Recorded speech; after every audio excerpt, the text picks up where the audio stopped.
যদি কেউ জিজ্ঞেস করেন যে আমার কোন ঋতু পছন্দ, আসলে আমার বর্ষা ঋতু পছন্দ। বর্ষার চারদিকে এত সবুজ থাকে, ধুলাবালি থাকে না, সব কিছু মিলিয়ে একটা শান্ত স্নিগ্ধ পরিবেশ।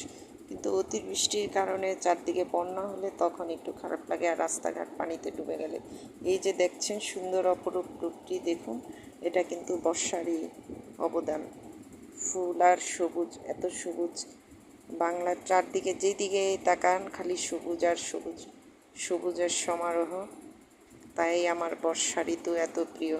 শীতকালে আমি তো মনে হয় যে শীতে জবুথবু হয়ে যাই, তাই বর্ষাকালটাই আমার সব সময় ভালো লাগে। আপনাদের কার কার বর্ষাকাল পছন্দ কমেন্টে জানিয়ে যাবেন। অনেক ভালো লাগে আমার এই যে বর্ষাকাল। আপনাদের যদি ভালো লাগে আমার ভিডিওটি একটু শেয়ার করে দিবেন কাইন্ডলি। সবাইকে অশেষ ধন্যবাদ, অনেক অনেক ভালোবাসা সবার জন্য। সবাই মিলে চলুন তাই বর্ষা বন্দনা করি, বর্ষায় নিজের সৌন্দর্যকে ফুটিয়ে তুলি। অনেক সুন্দর।